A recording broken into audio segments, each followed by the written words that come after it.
Muy buenas tardes a todos, muchísimas gracias por estar hoy aquí con nosotros en una nueva conferencia del ciclo África es noticia, del que desde hace ya un par de años hemos traído periodistas y expertos para analizar cuestiones de la actualidad africana. En primer lugar, excusar la presencia del director general y la secretaria general. La secretaria general está de baja, el director general no ha podido venir. Pero bueno, estamos en familia aquí con Rosebell Kagumire, que es una periodista que tuvimos ya el placer de traer y conocer en octubre del año pasado, cuando organizamos en Casa África, organizó en Madrid el primer encuentro de periodistas africanos y españoles, que reunimos pues cerca de 60 personas en Madrid, periodistas especializados en el continente africano, una docena de ellos del continente africano, y Rosebell nos encandiló a todos con su clara visión del continente africano, de su realidad, de los estereotipos. En este caso, Rosebell es experta en temas de género, especialmente en el este de África, y espero que les guste su testimonio hoy. Lo vamos a hacer en un formato más informal, de conversación. Espero que sea más dinámico, y a través de unas fotografías que con ella hoy hemos estado eligiendo y que nos puedan ayudar a que la conversación fluya, ¿no? Voy primero a leer un poco su biografía. Rosebell Kagumire se define como una periodista multimedia, especialista en comunicación, estrategia digital, ponente y bloguera, ganadora de varios reconocimientos. Tiene experiencia en nuevos medios, derechos en crisis, género, paz y seguridad. Es una comentarista político-social en Uganda y activista por los derechos de la mujer. El Fórum Económico y Social Mundial la distinguió en 2013 como uno de los líderes globales de menos de 40 años por su trabajo en temas de justicia social en el este de África. Rosebell ha destacado por el uso de los nuevos medios para documentar y defender los derechos de las mujeres en situaciones de conflicto armado. Muy crítica con la narrativa que el mundo compone alrededor de África, es muy activa en plataformas como Twitter y Facebook. En lo que respecta a sus estudios, tiene un máster en estudios de paz y conflicto realizado en Costa Rica, un grado en comunicación realizado en Uganda y el certificado en estudios avanzados de conflictos no violentos por la Tufts University en Boston. Su currículo laboral arrancó en diversos medios ugandeses, trabajó para la televisión ugandesa, para la que cubrió, por ejemplo, las conversaciones de paz entre el gobierno de Uganda y el LRA, en entonces Sudán, hoy Sudán del Sur, en Yuba. Trabajó para radio, periódico, después para una agencia panafricana, la IPS, y a partir de allí comenzó a realizar consultorías y trabajos de comunicación para ONGs y organizaciones sobre temas de mujeres, conflicto, etc. Desde febrero de este año, Rosebell es la consultora de comunicación para el este de África de una organización que se llama Women's Link, con sede central en Madrid, y que está formada por juristas que estudian el desarrollo de las legislaciones por todo el mundo en derechos de las mujeres, los avances y retrocesos que se viven. Rosebell, welcome, bienvenida, muchas gracias por estar aquí, estamos encantados. Lo primero que queríamos era ubicar... Perdonad, empezamos por el final. Lo primero que queríamos es ubicar de dónde vienes, por si alguien no conoce Uganda. Where are you from?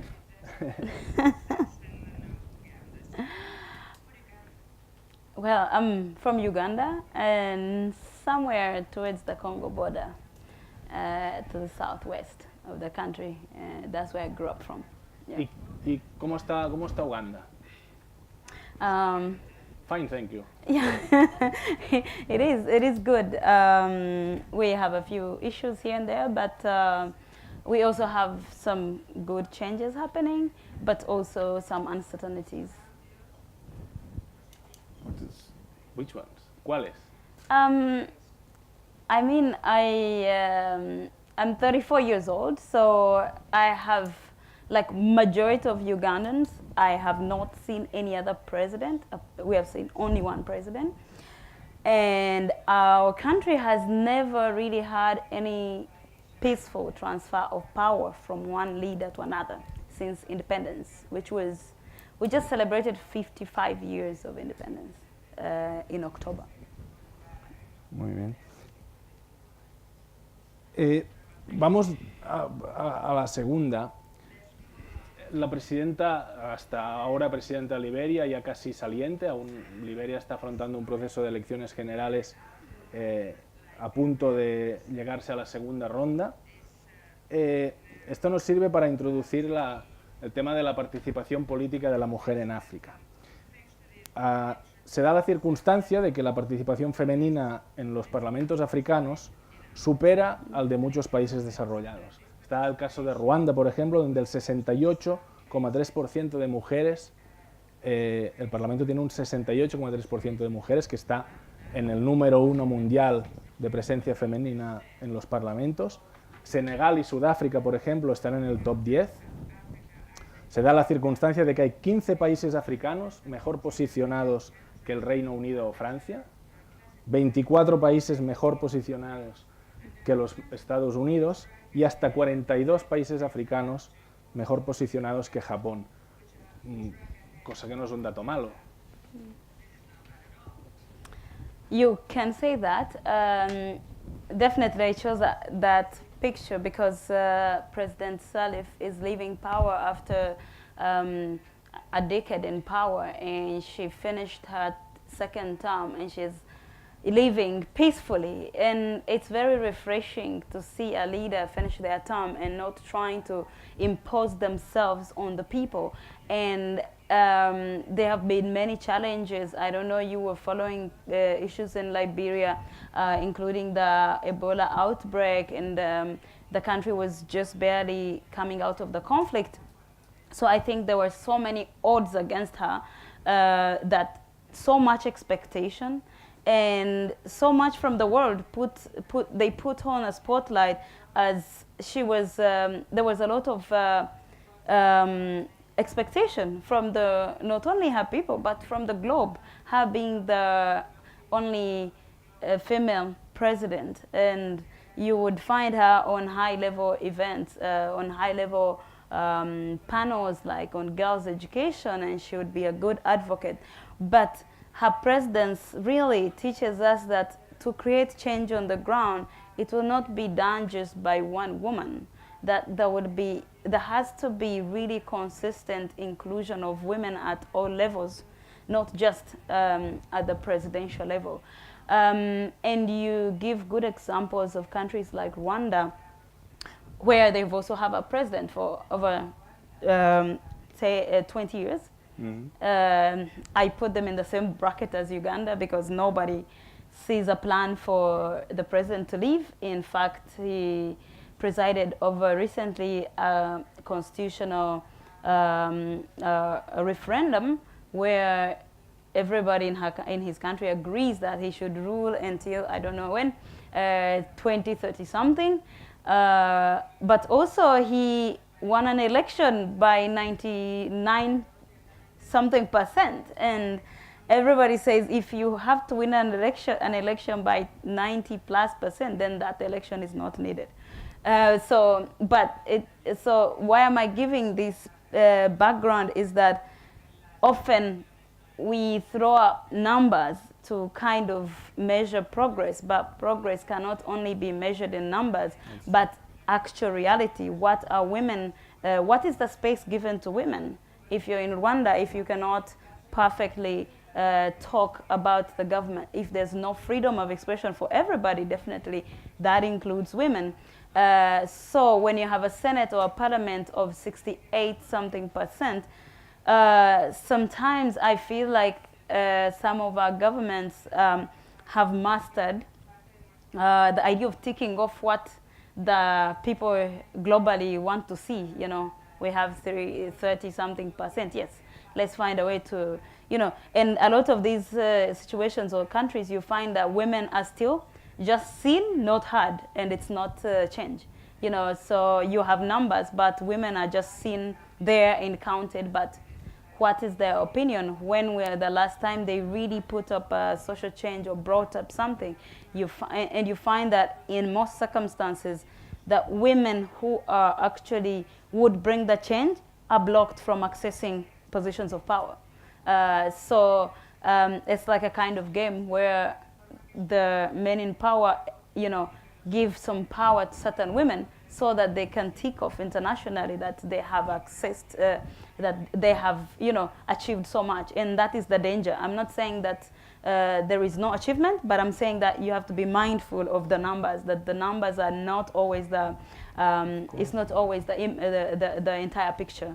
And a lot of those countries we see, we have a vice president, a woman in Tanzania, but nobody knows her name. When she was appointed, everybody was really excited, and the president is fairly new. So we thought, oh, that's kind of some progress, but the president of Tanzania, everybody's scared, is becoming quite fast a dictator than, it took all these other presidents a longer time. So when you have a president appointing a woman just to tick off whether it's according to that woman's religion or just to appeal to the women's agenda, then it is not from the right, it is not from the it's not a good intention. It's just for those in power. And I think it's very important to looking at women's participation. One of the most feminist African presidents we ever had was Thomas Sankara from Burkina Faso. And he said that the revolution cannot be a triumph if the liberation of women is not achieved. And that the women's emancipation is not an act of charity. Unfortunately, in many instances, we see that we tokenism and people treating women's participation as charity. Entonces, para que estas cifras tengan sentido, para que ese 68%, da igual las cifras, pero que las mujeres cuenten más en la política, ¿cómo se hace, Rosebell?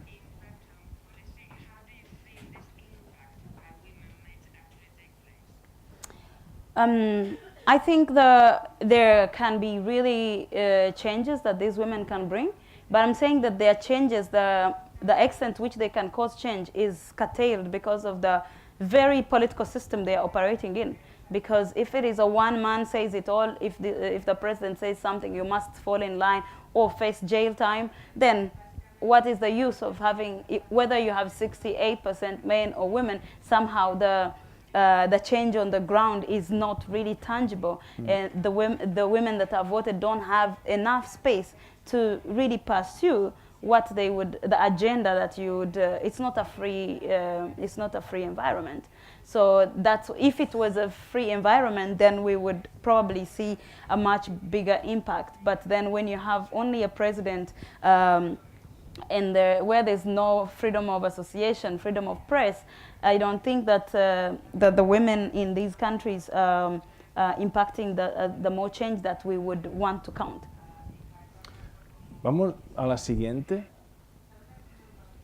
¿Quién es? That is Fadum Daib. She's Somali. Somalia held the elections last year, presidential elections after a long time.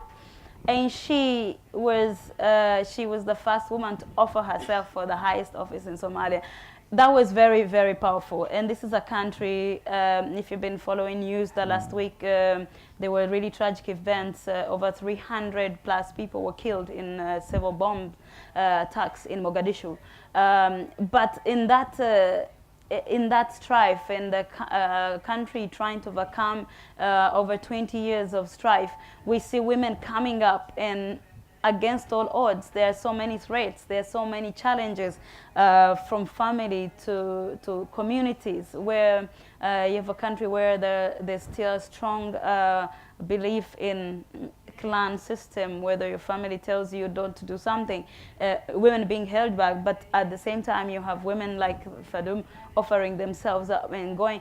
She was actually raised in Kenya and Finland, and she moved back to Somalia to offer herself to lead the country, and I think that is really positive, and it shows a kind of a new hope that younger people want to be there to offer themselves to lead. So right from President Salif is kind of older generation. We are seeing more and more young women standing up and saying, I'm here, I would like to serve my country.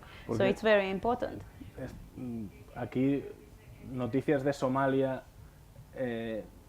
como esta lucha de Fadumo de Yip, no las vemos mucho. Hablaremos de esto más tarde, pero es muy complicado en lo que llaman un estado fallido, en lo que un país tan complicado con tanta influencia del terrorismo, que podamos tener este tipo de noticias como la que cuentas, ¿no?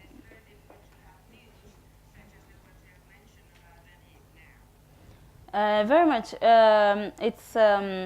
I think that there was a fair excitement actually in the region, like young people were genuinely really excited to see a fresh face, not just a woman, but a woman who has a lot to offer, who understands, and of course she didn't make it through. The system is still, the country is still at war, and there's a lot to go through, but she's not alone. Definitely there are thousands of Somali women, whether those who stayed in the country through the war or those who remained in the region, who are making big differences, and some have moved back. Younger people have moved back to Somalia to try to redevelop their country. Yeah. Vamos a la siguiente. Decías que esta foto nos puede servir para hablar del papel de la mujer en general en la sociedad, en la economía africana.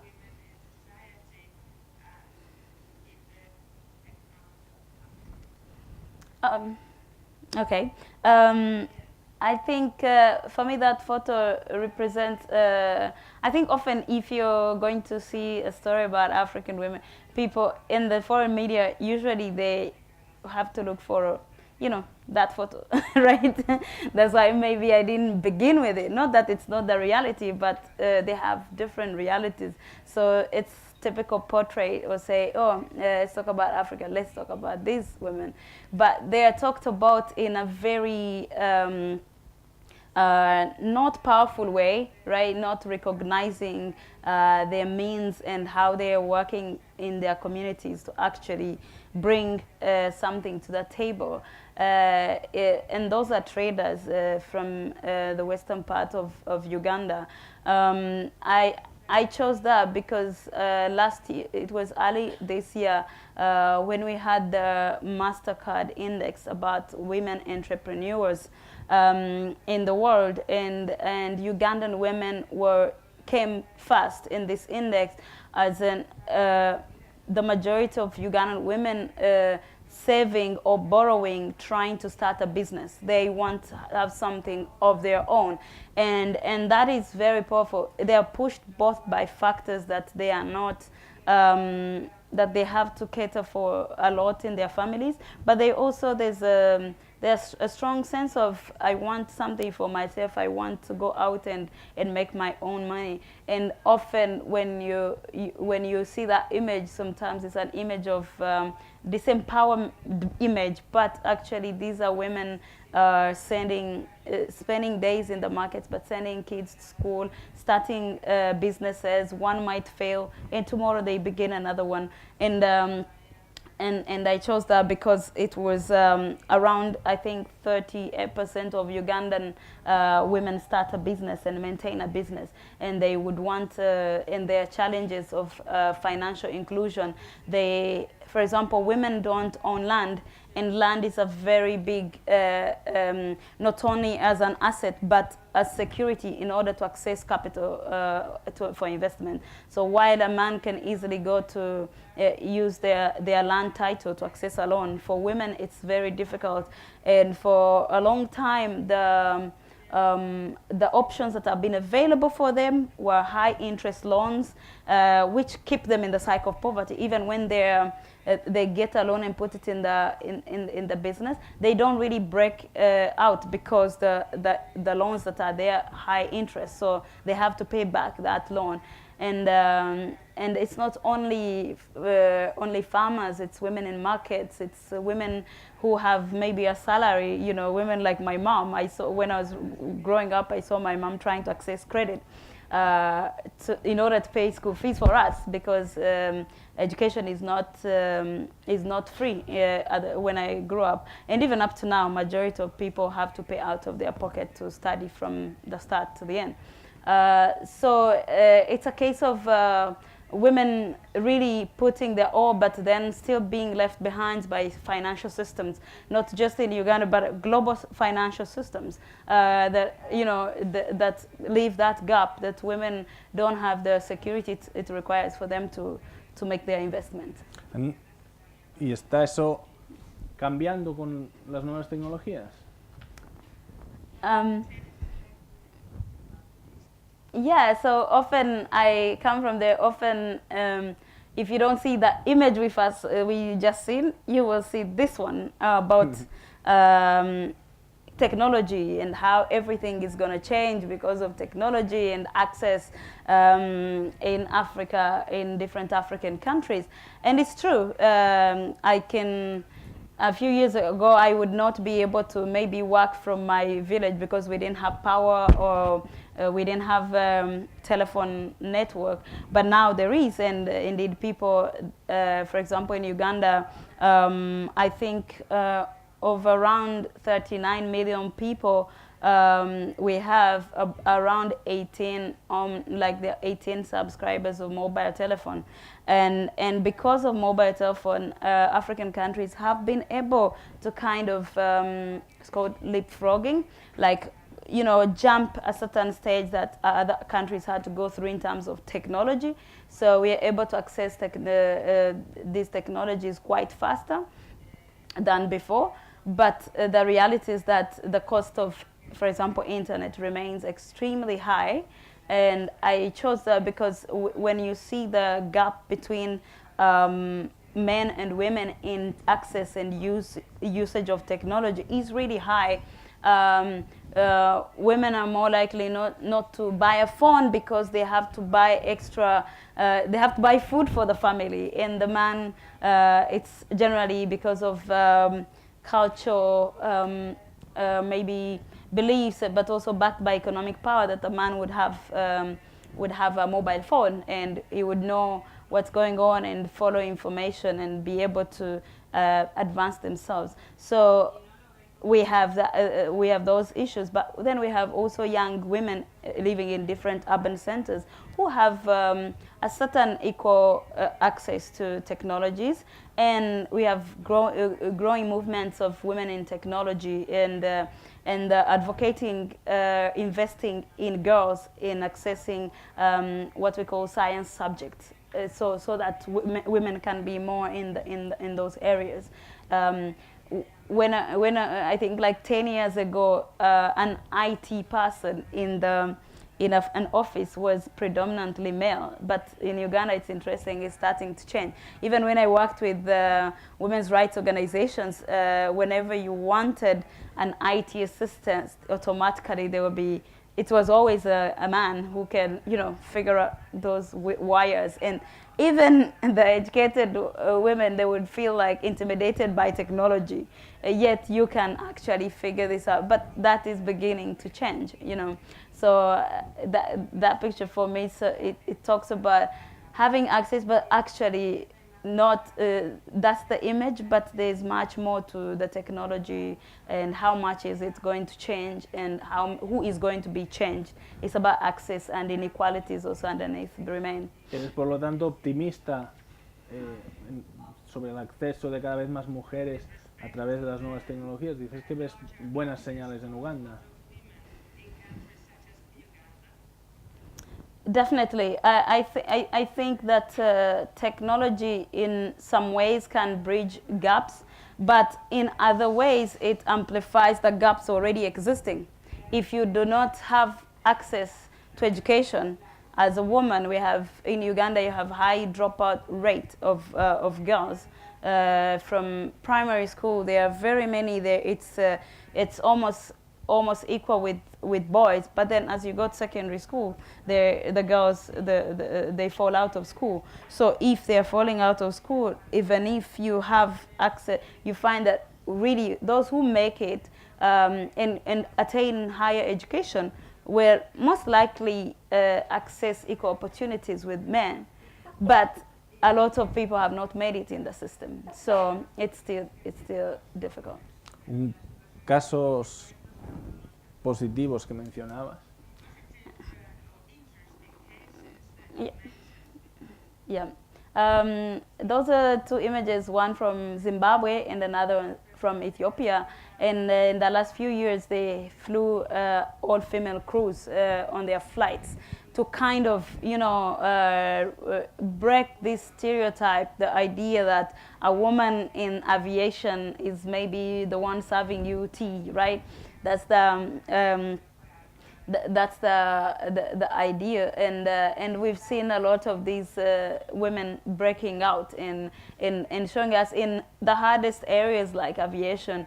For example, one of like the most prominent Ugandan politicians, she's now currently the executive director of Oxfam International.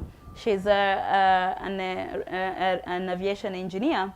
And when she comes to talk to women in Uganda, she tells her story of what it's like to work as a woman 35 years ago in a predominantly male environment and how hard it can be. So I think these, of course, these can be, it shows that we still have a lot of work to do because you're celebrating just 4 people. But it's also a story, but it also shows that increasing this pressure on different industries to show that they are including women indeed, that they are making spaces, not just by governments and public institutions, but also private business. That there's that push that you have to show that you have you're making places for women to make your workplace. Gender equality is part of your work ethic. Y en el tema de la igualdad de género, ahora mismo en Women's Link estás trabajando en una organización que estudia precisamente los marcos legales de los derechos de las mujeres. ¿Qué panoramas encontráis?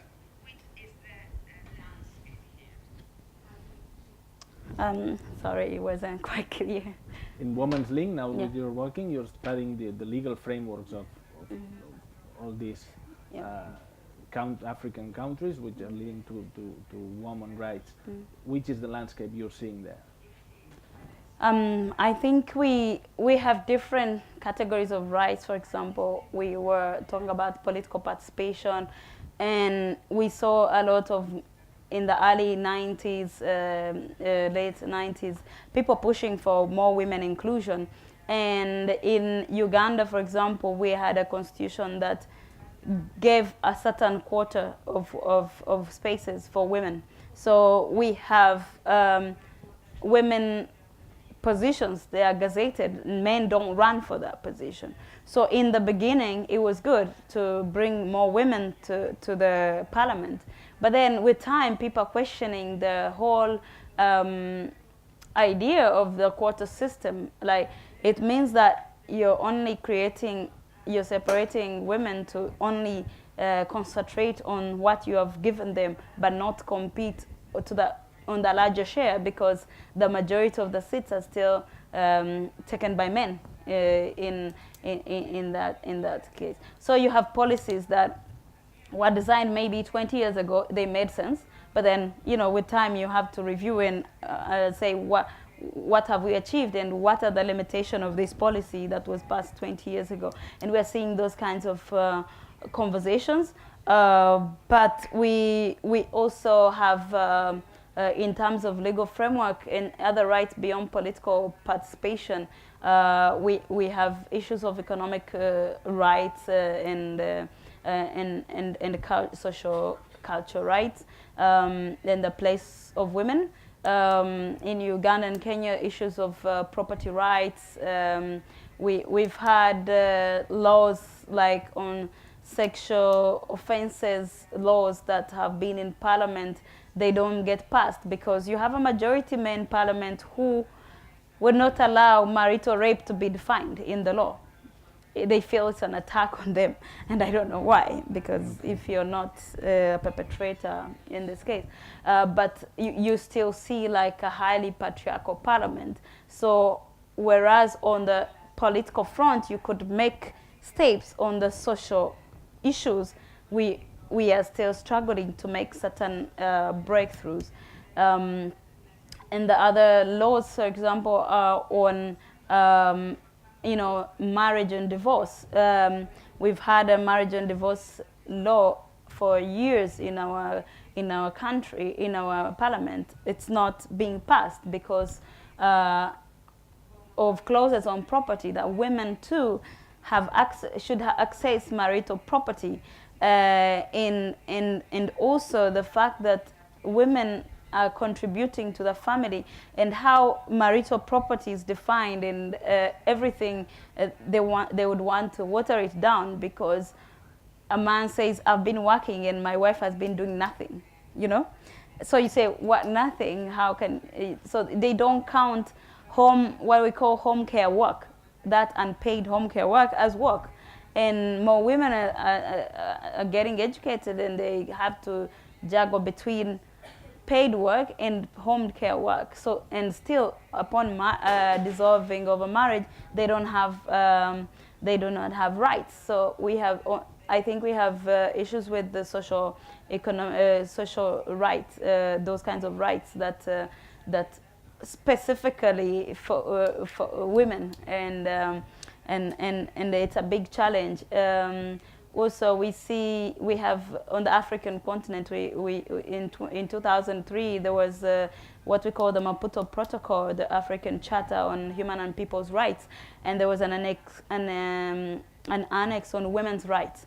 It kind of was broad enough to guide African countries if they were putting legal frameworks on the rights of women.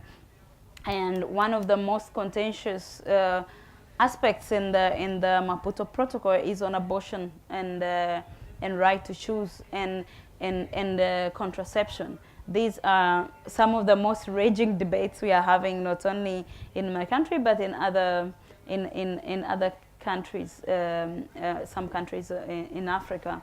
We are seeing a lot of increasing morality kind of legislation, rather than really legislation based on the realities of the people.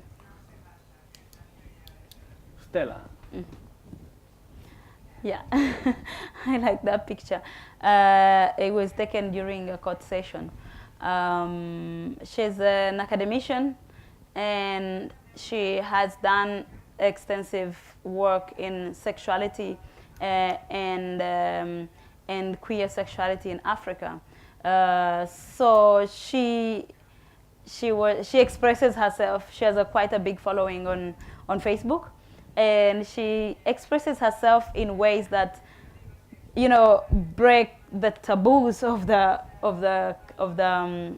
society. And when you go on her page, it's amazing how people divide. You either like her or you don't. You either get what she's saying or you don't. And there's always, it shows you how socially divided sometimes the country is, because she will talk about sexuality issues and rights, sexual and reproductive rights. And we were following her for years, and I think most of the global attention came this year when she wrote about the president's wife. And for 3 decades, nobody had ever written about the first lady and challenged the first lady in Uganda. But when they made her the Minister of Education, so she's the wife of the president, she's the Minister of Education. So for Stella, it was both like challenging the power of the president and his wife.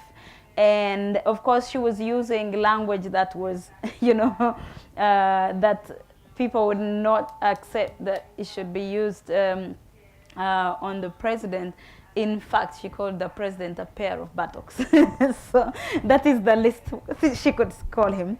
And she was arrested. But one of the major causes she picked on, what infuriated her was about access to sanitary towers for young girls who are dropping out of school. It is one of the biggest reasons girls drop out in school, in secondary school, because of lack of facilities and lack of their parents cannot afford. So the girls, when they start their period, they get out of school and they miss a lot of classes that in the end they cannot perform, and it contributes to, if the parents are poor, maybe pushing them to get married when they are young, or completely getting out of school and trying to stay home and find something else to do. So when the president was campaigning last year for his re-election, he promised that he would provide free sanitary pads to adolescent girls. So when he got through a fraudulent election, but then he comes back, the first budget they had, and his wife is the Minister of Education, the wife, who is the First Lady, says that they don't have money for that. And that's where Stella came in and challenged them that you promised this, and this is the reality. And you know, challenging both of them because they came from quite poor backgrounds. And she was really being personal with them. It's like, you know, you want people to live like you lived, you know, yet they pay taxes. And so it was, you know, she was arrested and jailed for a month and some days. Abuse. The charge was about violating. It was cyberbullying, which is very ridiculous. Bullying the president online. Wow. Given that there was no exchange between her and the president online. So she's an example of people, you know, from different walks of life, challenging the status quo and using, just could be one single issue, but, you know, bringing what is wrong with the system along with that one issue. Esta siguiente foto nos lleva al tema de la violencia sexual contra las mujeres. ¿Qué es esta foto?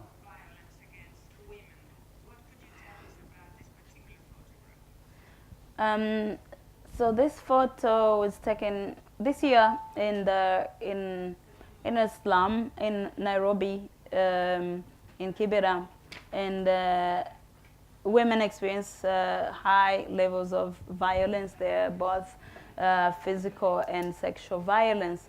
So there was a group of grandmothers actually learning to kickboxing and boxing as self-defense. And it is good, but it's also sad that, you know, that grandmothers, instead of doing something, they would be, that this is a matter of their life. Actually, they are not just working out. They are not. It's not a hobby. They have to learn that, and they have to protect themselves and their children against sexual violence and all kinds of break-ins. And it shows really small things that people are trying to do to cope, because for me that is coping with the situation. And right now Kenya, the political situation is worrying because the president just you know, won a re-election where a lot of parts of the country never voted at all, so it wasn't a real election, to be honest. And a lot of areas, opposition areas, there are protests, and you know, the country is under crisis. But in their first election was in August, and what is worrying is the level of sexual violence still you know, committed by the police and the army in opposition strongholds. It's used as a political. It's no longer just normal, I don't know what these grandmothers are fighting maybe within a community. It's actually a political tool, used as a political tactic against opposition and rape of men, women and girls. Yeah. Hemos visto aquí en Casa África precisamente en la exposición que tuvimos de mujeres del Congo, cuando vino aquí la Premio Princesa de Asturias, Kadia Tsuba, que nos habló precisamente del uso de la violencia sexual en la República Democrática del Congo como una herramienta de guerra pensada para hacer el máximo daño posible. Es un caso similar. Yes, and often, I mean, it's not only in DRC or in African countries. We've seen that happen as in different conflict areas. You have in Syria what's going on against the minority women. So it's in South Sudan right now, which is also in conflict. Rape being used as a tool by the militia and also government forces. What is worrying is that in Kenya, the same violence was recorded in 10 years ago when they had the largest violence, post-election violence. And what's worrying is that there was never really justice really gotten for those women, and we see the patterns coming again in this election, and with the majority of perpetrators being reported to be people in police uniform and military uniform. Mm-hmm. Yeah, so definitely it's like we talked about the Maputo Protocol, and it's one of the biggest issues that the African Union is really grappling with, sexual violence in conflict. In fact, they have a special envoy for women, to represent women in situations of conflict because of that. And yeah, so it's really in very many contexts. In the Kenya, it's a political crisis, but still we have this same violence. Rosebell ha mencionado ya varias veces el protocolo de Maputo. El protocolo de Maputo lo firmó la Unión Africana en 2003 como un añadido a la Carta Africana de Derechos Humanos de los Pueblos, y que incluye el compromiso de los países africanos a garantizar derechos de las mujeres, incluyendo derecho a tomar parte en el proceso político, derecho a la igualdad social y política con los hombres, derecho para controlar su salud sexual y el fin a la mutilación genital femenina. 14 años después de la firma del protocolo, de los 54 estados africanos hay 3 países, Egipto, Túnez y Botswana, que aún ni lo han firmado ni ratificado. 15 países lo firmaron pero aún no lo han ratificado, y los restantes 36 lo han firmado y ratificado, aunque algunos países, como el caso de la Uganda de Rosebell, o Camerún, Namibia o Sudáfrica, trasladaron a la Unión Africana que algunos de los artículos no son compatibles ni con leyes nacionales, tradición, religión o cultura. Oh, sorry. Teresa, esto nos lleva, creo, al matrimonio infantil, ¿no?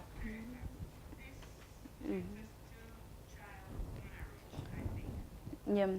I think a lot of what's the resistance from the Maputo Protocol is to do with the sexual and reproductive rights, and that still tells you how there is how the problem is resistance against women's rights to choose and women's independence, and we are seeing a lot of backlash, you know, again, as you have had different movements, women achieving a lot, and in the last 20 years, feminist movements, women's rights movements in Africa advancing, we are seeing a slow backlash against that advance. People denying, some people would deny that, you know, we still don't have these issues, that women have already been emancipated, and also really using culture as a defense to violate women. And it's always interesting because they don't use culture a lot of times, most times against men. It's mostly against women, except in circumstances of where gay rights in different African countries right now. But majority of the time, it's really works against women, and she's a really good example of people fighting using culture institution, because she's a chief. not just a leader, but a traditional chief. She comes from a line of chiefs, and she's worked to prevent child marriages and break child marriages. Her work is to go through different communities to find out, to stop child marriages. Where the girl is, she makes sure that that marriage is ended. And it's a really very, very great effort that she's put in, because when you use culture to disempower, it's not an excuse just because you find something being done. Your job is to interrogate what is going on, put it against the existing knowledge that you have found, and whether does it make sense. We have a very, very prominent politician in Uganda called Maria Matembe, and she constantly is on TV telling people, we do not live in a culture museum. Do not try to put women in a culture museum. Every time you want to deny something from women, you want to say culture. Do not use those two. If you don't use that for men, why do you think everything about women's rights, when they want to say, we want this, it's say, oh no, the culture is against it. It's because it's a culture of patriarchy, and that has to be challenged. And it's great to see that women like Teresa at the heart of the struggle. Déjame volver un momento a los datos. Hablábamos de salud reproductiva y derechos, cosas como que, por ejemplo, el 99% de las muertes en el mundo por maternidad tienen lugar en los países en vías de desarrollo, pero en el 2015 el 66% de las muertes por maternidad ocurrían en África subsahariana. En algunos países ha habido mejoras relevantes. Volvemos en el caso de Ruanda, por ejemplo, que en el año 1990 tenía 1030 bebés muertos por cada 100.000 nacimientos, pero la cifra ahora ya está en 390, o sea que es una reducción significativa. En 2012 en todo el mundo hubo alrededor de 22 millones de abortos inseguros. De ellos, unos 6,2 millones fueron hechos en África, y el 60% de ellos a mujeres de menos de 25 años. Unas 47.000 mujeres fallecieron de complicaciones derivadas de abortos inseguros. En el mismo año, 5 millones de mujeres sufrieron algún tipo de secuela seria o discapacidad derivada de esos abortos inseguros.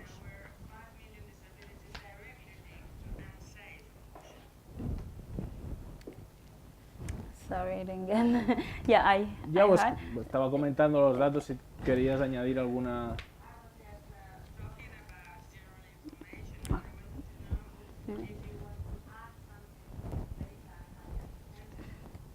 Okay, I think the figures are still bad, but we need to recognize that they have gone down over time, that there have been real efforts actually to bring maternal mortality down.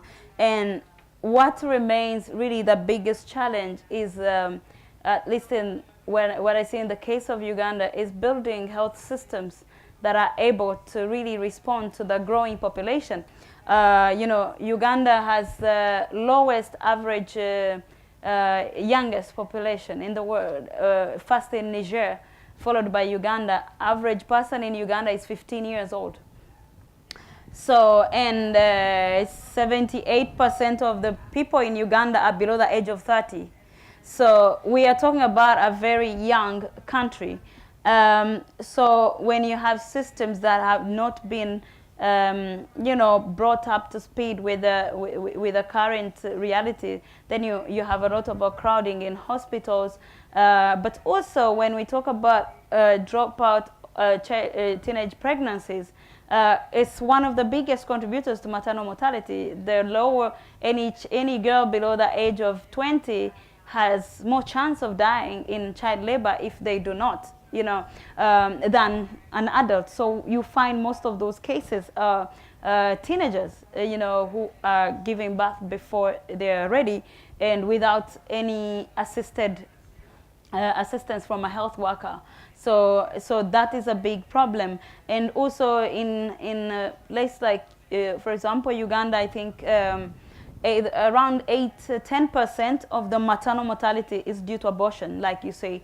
So, but we have seen examples of countries like Ethiopia. Ethiopia used to have a very tough law on abortion, and they revised their policy on abortion. And in a few years, they have cut down on the abortion-related deaths, and as a result, their maternal mortality went down. Even when the access to healthcare has not really improved too much, they made sure they cut out the abortion-related to lower the abortion-related deaths. And when you can talk about abortion without linking it to ongoing conversations about contraception, where you find a lot of resistance towards contraception and girls accessing contraception. You know, people don't want to talk about teenage pregnancy. In Uganda, 25%, we have 25% teenage pregnancy ratio, which is the highest in the region. But it's the same country which will spend time. You have lawmakers and religious leaders dedicating their time trying to stop these teenagers from accessing sexuality education, sexual and reproductive, any skills which would help them prevent this. So there's a vacuum.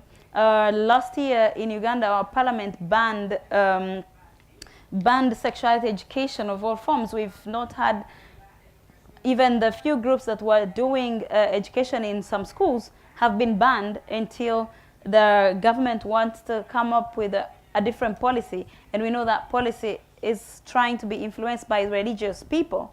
In the last few years, we have, of course, seen growing of using, you know, trying to prevent education on sexuality, using a cover that if you're going to teach kids about that this is about teaching kids about homosexuality. So there's a lot of homophobia, and that is driving a lot of people not accepting sexuality education. Because they think that they kind of equate everything to that, and it's a big problem. So education, I think we have been big on pushing kids to go to school and acquiring this education, but not sexuality education, not life skills education that they need to. Yet at the same time, girls are more and more exposed to lives, like they're aware, they are on phones, they are, you know, it's a digital world, so they know. But at the same time, they don't have there are no youth-friendly services. It's hard for a girl to even buy, you know, contraception, because people would ask her, why do you want to buy it? You know, there will be all these questions they ask you that it becomes very difficult for a girl to think of it, so they would rather leave it out. So those are the challenges in sexuality education. Has to be, you know, an area that we improve if we are going to move these kinds of deaths, you know, to bring them down. In Uganda alone, we have 300,000 abortions per year. And the maternal, the deaths are there, and alone, and our healthcare system, you know, really is impacted by post-abortion care. So in Uganda, you can talk about post-abortion care, but you can't talk about abortion, which becomes difficult. So you spend loads of money on treating consequences of abortion, which is unsafe abortion. You don't allow for safe and legal abortion, but then the whole amount of money we spend on treating young women as a result is very high, you know, and some of them, of course, lose their lives. Mencionaste hace un momento la homofobia, y aquí tenemos a Sanele, que Sanele estuvo en Casa África presentando una exposición hace 4 o 5 años ya. Cuéntanos. She's South African photographer and an artist. Actually, her exhibition has been going on in Amsterdam at the Rijksmuseum. Let me see.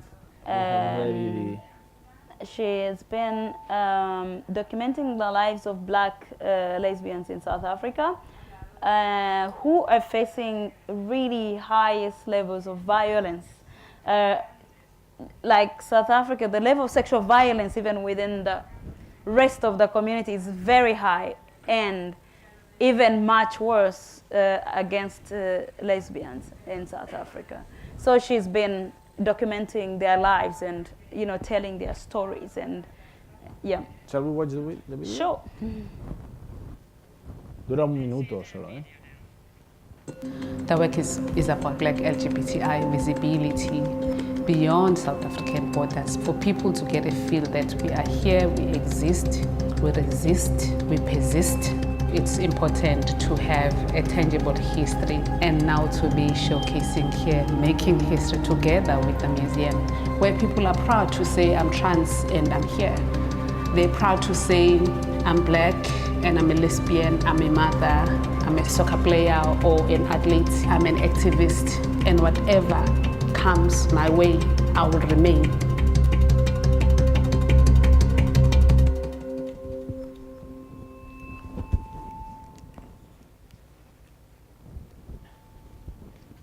Yeah, so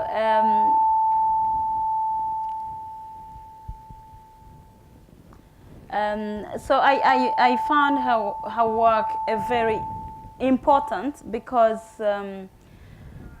maybe coming from Uganda, I don't know, maybe if you're following news the last couple of years, we had a law that was brought to Parliament to bring a death penalty for gay people.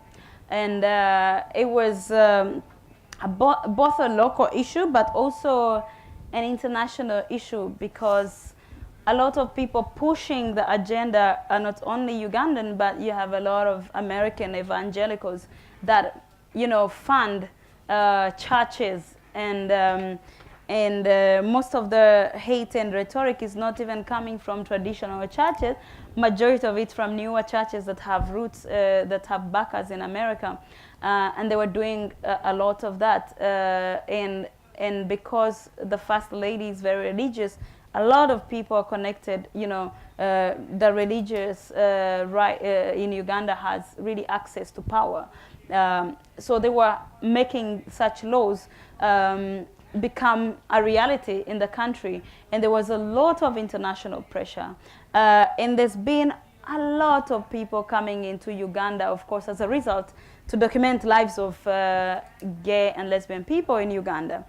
And at first it looks like, yeah, you know, you are documenting people who are under siege and who are persecuted. But at the end of the day, certain parts of the context are eroded, you know. And I chose her because it is her life. She's actually partly documenting her own life, and she knows the story she's telling, and she knows the people. So it's not her getting in a few days and getting out. It's her, and that's her community. So it's very important for her to tell that story. For me, it's powerful getting it from her, because a lot of can't remember what I would say, a lot of documenting around gay rights, and especially with the hostility in Uganda. At some point, I think there was a British TV that sent a reporter who was in like a 5-star hotel in the city when he was doing, you call it piece to camera, like when you're doing a sign-off or something. Stand-up. Yeah. So he was doing this stand-up at a 5-star hotel and whispering how he's under, like, impression like the country's great, and like he's under threat, and, you know, exaggerating. And there was a documentary called Uganda, the worst place in the world to be gay. You know, such, unhelpful labels in times of that. The last thing you want is trying to put things in a box like that, because it's much more complicated. The reality is there, but this constant need to define places as the worst place to be this, you know, ignoring, we got bars. There are bars I've known like for 10 years, which I know are gay bars, but without telling the story of what was becoming difficult was what some people thought is a personal issue, especially younger people that I knew, to bring that to a political issue. And there was lobbying on both sides. You have American evangelicals coming into, pumping up the pressure of homophobia. Then you have gay rights activists outside the country trying so hard to portray the country as the worst place. I'm not sure it's worse than Saudi Arabia. Doing irrelevant, useless, really, labels that I saw slowly were making people in the country more radical. Then they were like, in the end, the conversation becomes a nationalism. Who are these people telling us how to live, right? It's no longer culture. The culture is, it's my country. Don't tell me what to accept and what not to accept. And it was very hard for voices on the ground to be heard, voices of LGBTI community whom I have known, who have done great work. Sometimes the pressure can do a lot to erode the rights within the country. If it is not done in the right way. In the case of Uganda, we had President Obama, addressing press conference at the White House, talking about Uganda and how it is. And that hardened the president in Uganda. He said, I'm going to sign that law. Is that what you want to lecture me? So everything was from the population. And the reality was that he signed that law because he would tell you 99% of my people are against this and they support this. So any politician, given that pressure, could actually, especially an older politician who sees the president of America trying to push him down, and the issue became radicalized and became about who is giving you money. So women, like LGBTI people, are not just people, they are like extension of American imperialism, and it becomes much difficult. Then you get even people who would not mind about gay rights, they would feel they have an opinion because you are an extension of imperialists, right? So it became that. And sometimes in not only for LGBTI, but if you're in African countries and you are working on rights, there's that balance. You have to stay back and say, am I doing harm? Because you're not just a woman, you're also an African. You also represent that country, not in terms of that, but there are also forces working. Are you doing more harm? Are people seeing you as an outsider, not an insider? And such, I think, such a characterization of worst place to be gay did not help. And it was good at the end of the day that LGBTI activists in Uganda, I think, moved back and trying to show the human side. It's not politics, it's my life. Just like she's documenting, it's like, this is me, this is my life. So that's why the storytellers within our communities are very important. They have to tell that story within our community. It's going to be hard, but letting outsiders define that becomes very dangerous, even for the lives of those people involved. So that's why I like her work, like she's telling the story of her community. Esto que hablabas de la etiqueta de el peor país del mundo para ser gay, que decías, que se utilizó, nos viene al pelo para hablar de esta necesidad de los medios de etiquetar, de poner o en un lado o en otro cualquier noticia sobre el continente africano, ¿no? Ese debate sobre las noticias negativas y positivas.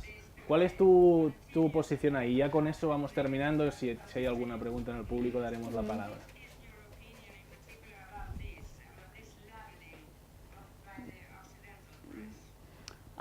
I think it's important to let people be as complex as you are, right? I think that the whole idea that you have to seek a terrible story or an extremely good story, that pressure shouldn't exist if you are approaching people as you would your own community. I think a few months ago we had Japanese photographer in Kampala, and he works from Nairobi, and he's worked in Brazil and Kenya and Uganda, Kenya during the post-election violence. And then he shared a story when he went back to Japan to cover after the what's the right word? It wasn't the earthquake. It was the Tsunami. after the tsunami. Like his own experience actually covering a disaster in his own country, his own people, and how it changed him, how it was very different. So for me, it's always about the fact that there are people in those communities telling their story, and seek them out, find out how would they want to look at it, because their lives are quite complicated. That's what, not complicated, complex is the word. So that's the picture. I think last week we had the Uganda Press Photo Awards, and this was one of the winning pictures. I selected because it was the only female photographer in the competition. But also the photo captures the reality, the complex reality that a life can be. That's a security guard in Kampala. He's on his phone, it's in the night. Most of these guys live in lowest parts of the city, yet they guard multi-million-dollar, properties, or they keep you safe at home, So, but also he's like on phone and updating himself on, what is happening. So his life is not just, this is some miserable guy. Probably he's, probably he's on WhatsApp chatting with his friends as he does his job. So if you're going to document his life, you don't want to document him as like some guy who only lives in a slum and looks after, only people's property, and how maybe he's not paid a good salary. He also has a life that is interesting. So for me, that captures the idea that somebody is communities are complex, and you can't just say extremely good or extremely really bad. And it's very important to capture the complex, to try. Llevado al extremo, tenemos este debate ya histórico, ¿no? De las portadas de The Economist, ¿no? Como, ¿qué te parecen a ti? Pasar en el año 2000, The Hopeless Continent significa el continente sin esperanza, ¿no? Retrataba un continente en el que ya no había nada que hacer, ¿no? Por los conflictos, la pobreza. Pero en el 2011 ya era África Rising, ya era un continente de esperanza y crecimiento económico sin freno, ¿no? Todo positivo, ¿no? Y en el 2013 era esta aspiración africana, ¿no? Es decir, siempre esa necesidad de etiquetar. ¿Qué te parece? I think I see a media really trying so hard to fit, billions of people into a headline. It is not possible. And that's why all of them fail miserably, because, at any one day there's, like any other place, you can have somebody feeling hopeless, another one, rising, making it, and another one being inspiring. Because, you cannot really, it's the aspect that fitting a country into a certain narrative. And, it was Binyavanga, Kenyan writer, who was saying how not to write about Africa. The idea of Africa from a Western perspective is a giraffe. It's unbelievable, So,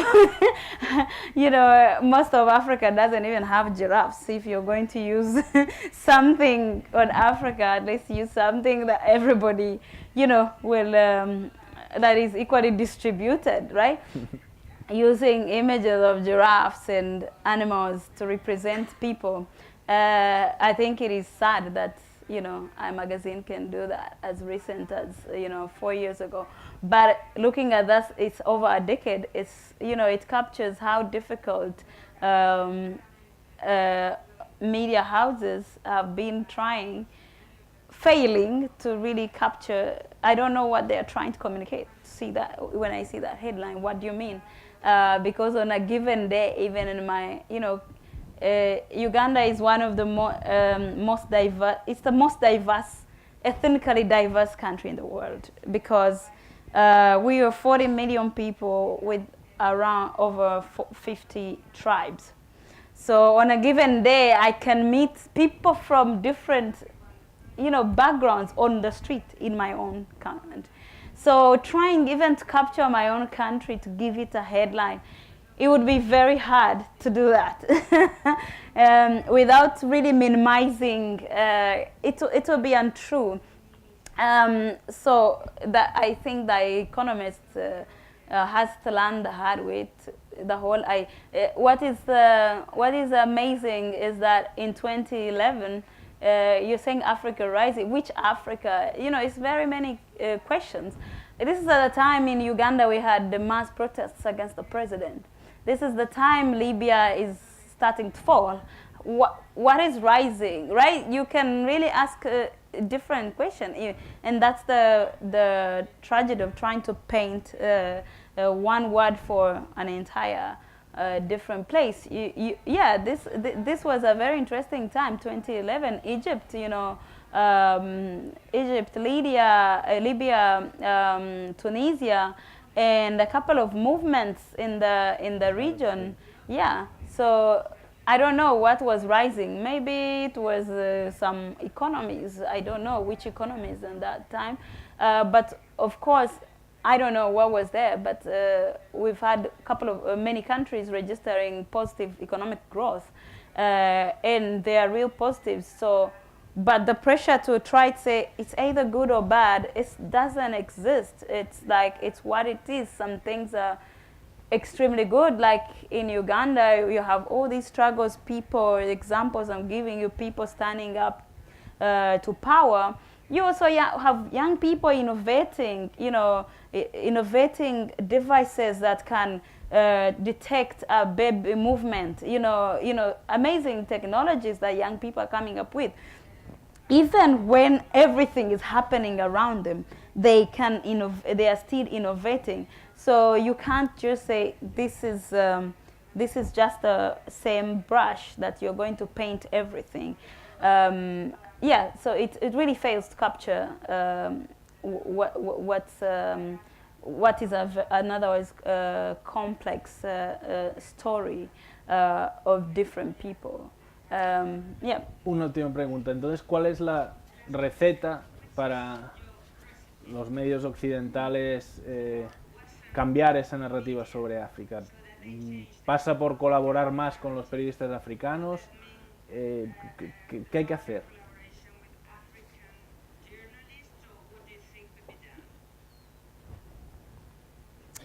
I think you have to begin with the journey is within. You have to think of how do I beat my own prejudice. It's prejudice a lot of times. It can be on a internalized that you don't even notice it. Like when you think of a story you want to do immediately, you go for the worst, the obvious, and of course the media is bigger than just one journalist. It's an industry. So if the industry is still telling you, like when I was giving examples of LGBT rights in Uganda at the time, it's like it was the only story that the international, my friends are international correspondents, and you can see their frustration because they're like, my editor said I should follow this. I don't think I need to do that. Actually, the story is this. And the kind of conversations that are going on within newsrooms, international newsrooms, like, no. But then you see the agenda is like, this is the agenda.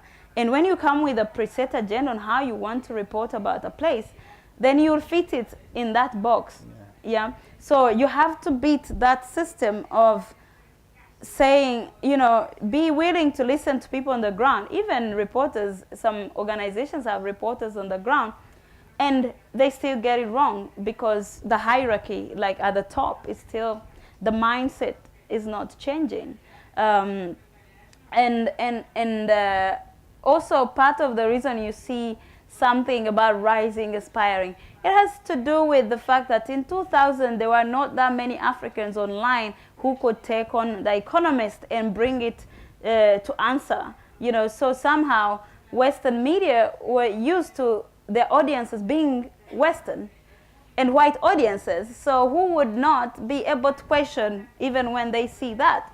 But with the internet, it means whatever story you cover here, it's not only for you, it's for the whole world can access that story and they can respond to that story, because your story doesn't come with like, this is the story meant for Spain.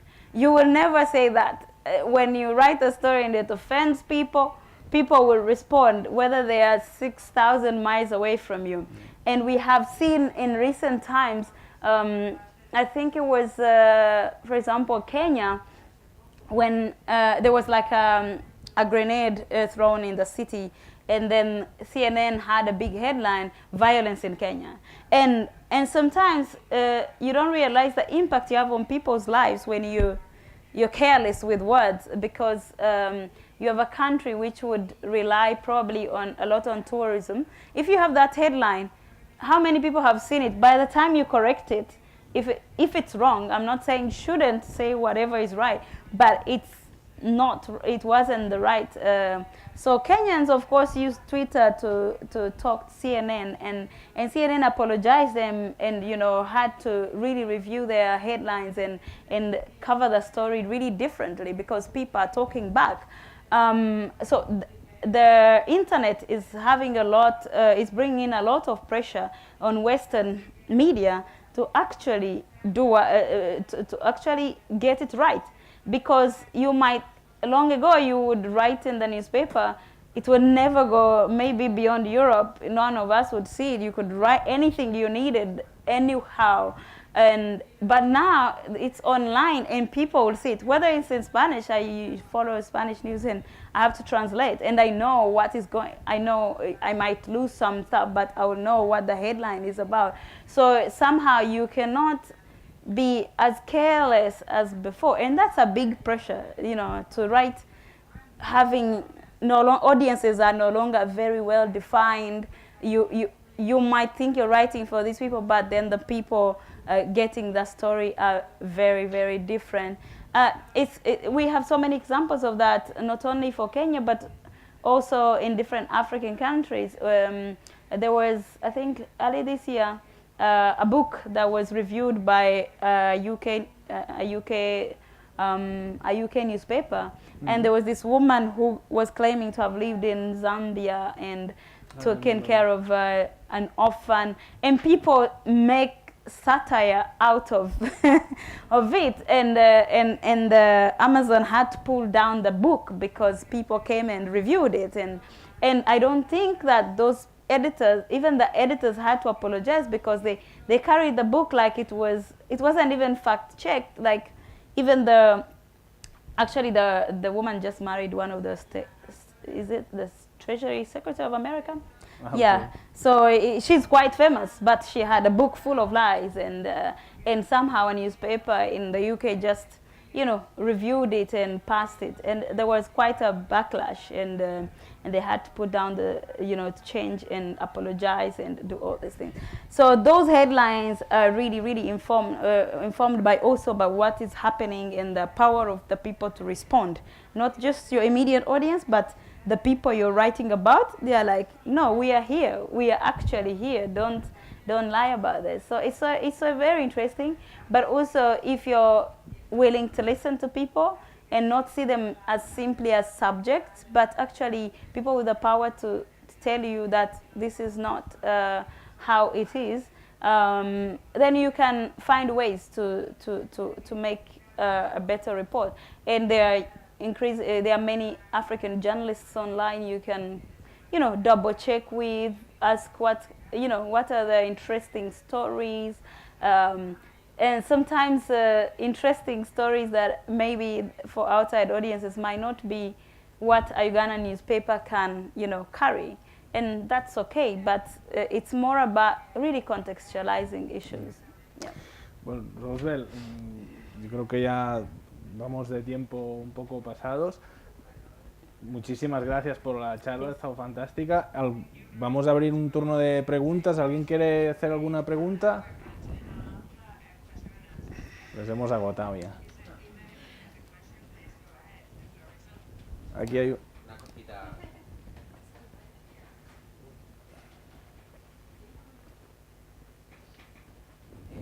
Buenas noches. Perdón. Abajo.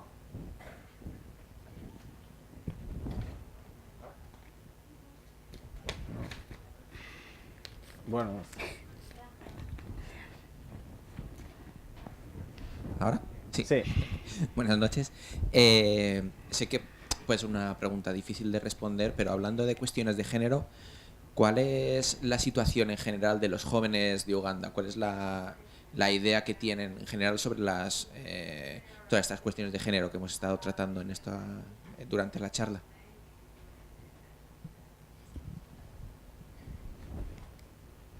I didn't get the last part. It's not coming.